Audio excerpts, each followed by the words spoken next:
28th and 29th of January. Okay, you want discretion. We need to have some honesty. It was the videotape that gave Canadians a real-life glimpse into the police interrogation of a murder suspect. Unlike those often seen on TV, this one took hours. It was measured, calm, and seemed to go by the book. In fact, the interrogator was, in part, following a book, a rule book of sorts of a technique used by detectives across North America. And while it is clearly a successful technique, it is far from perfect. In fact, some Canadian police forces are now rejecting it.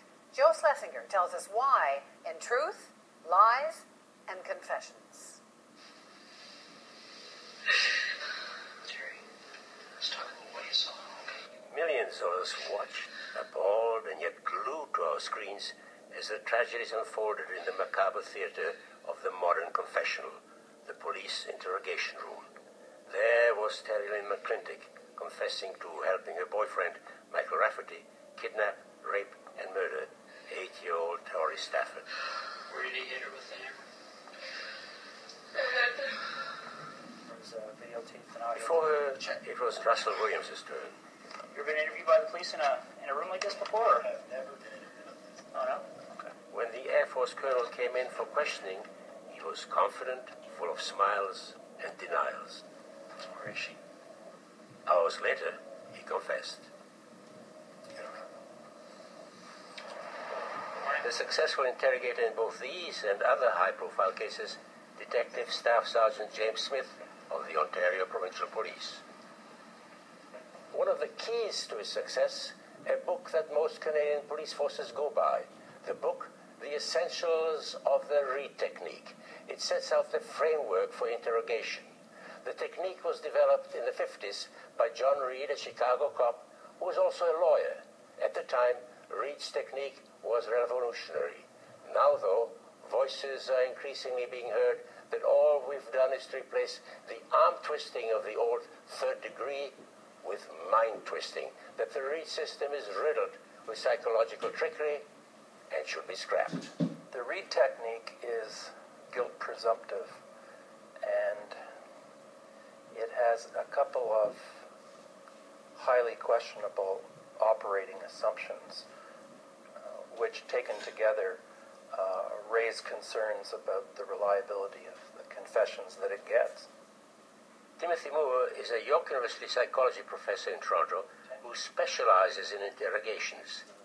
He has watched hundreds of hours of interrogations, like the one of Russell Williams. You know there's only one option. What other option is there? What's the option? He has seen how the Reid technique can make a strong case against the suspect. Does it always work? Rarely work? Oh, it often works on the guilty, but the problem is it may also elicit false confessions from the innocent.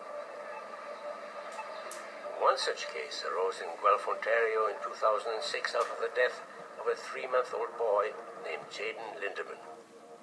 The hospital determined the cause of death, shaken baby, but could not pinpoint a time. In a household crowded with people who had access to baby Jaden, the police set their sights on the boyfriend of Jaden's mother, 21-year-old Corey Armishaw. Nothing to say to you. I don't need I you. was advised by my lawyer not to say anything, so... Corey, I don't need you to say anything to me, okay? The interrogator, once again, is James Smith of the OPP. He makes it clear right off the bat, as the Reid instructions do, that he's not there to find out whether Armishaw's guilty, but only why. That evidence is all there.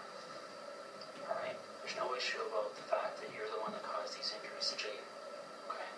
Results the investigation. Having started out by playing it tough, this Reid training video then suggests the interrogators soften the tone to gain the suspect's trust. Let's sit down and try to work this thing out. You work full-time, you're trying to make an honest living, and what that tells me is you're not a bad person. This is how Smith put it. Corey, I don't think you're a bad person, but I think you're a decent person. And I know this is hard to go through. We ask questions to develop investigative information. That show of kindness, though, as the training video points out, can quickly be turned into a double-edged sword. we presented to the suspect two reasons for committing the crime, a good reason and a bad reason. Whichever one he chooses, he's admitting he did it. And this is the way Smith phrased it.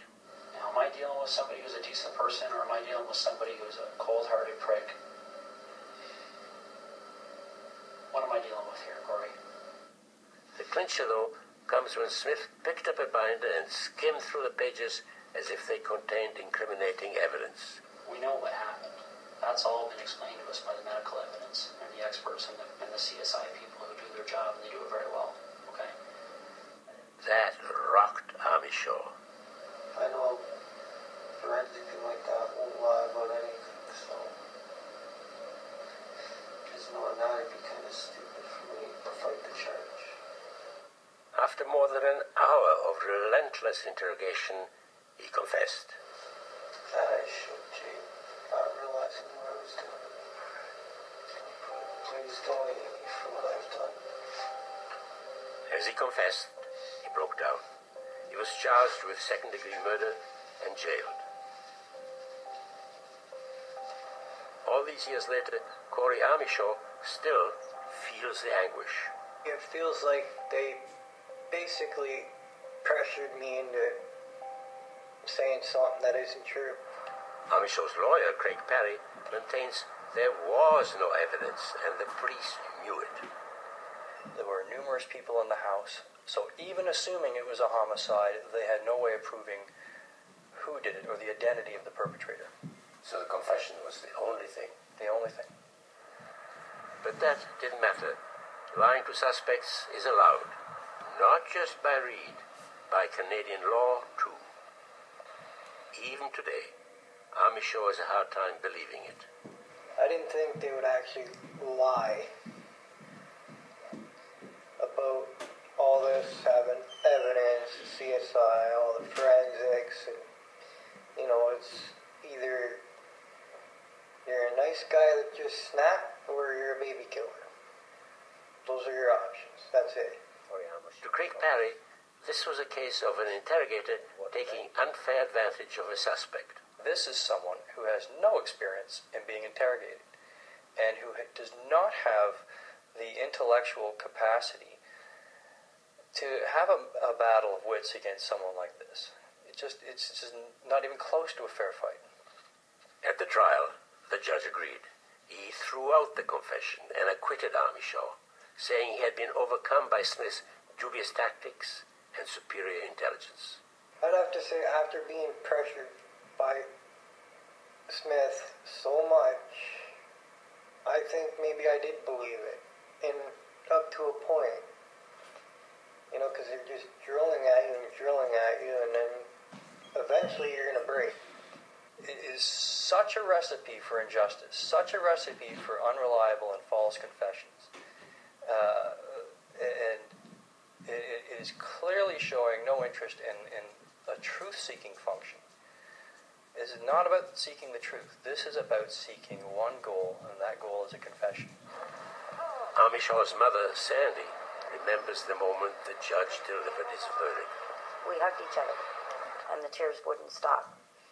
And when I walked out of that courtroom, I said the 4-year nightmare is over. For her son, though, it's not over.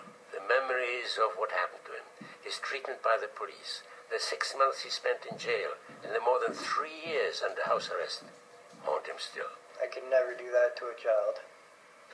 Wouldn't even cross my mind. What happened to Corey Amishaw is hardly unique. If anything, Brenda Wardley's experience is even more traumatic. She was accused of killing her own child. Her nightmare began in Peterborough, Ontario in 1997. A young single mother in recovery from a brief period of cocaine use. She had left her 2 children, 7-year-old Justine and 23-month-old Jenna, with a babysitter, a teenage boy who lived in her building. I'd been out that evening and I come home and Jenna was gone. The toddler had been beaten to death. Hospital reports listed 111 injuries on her body. Initially, it was believed that the injuries had occurred that night, pointing to the babysitter. But the pathologist indicated the injuries may have occurred prior to 5 o'clock, when Jenna was in the care of her mother. So the police concentrated on Brenda Wadby. As part of the interrogation plan to get her to confess, the Peterborough police lied and presented her with fabricated medical evidence supporting that the injuries which led to Jenna's death had occurred while in her care and excluded the babysitter. She kept on denying having caused her daughter's death, but when she was arrested 8 months later, she caved in. I was a broke woman. I was worn out. I was lost psychologically. There's no words to describe how you would feel in that room. It was a typical Reid interrogation. First, the no ifs or buts accusation of guilt, then a show of sympathy, and making the crime look like just a mistake.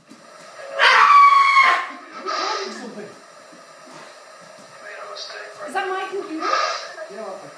This time around, worried about what would happen to her surviving daughter Justine, Wadby confessed she may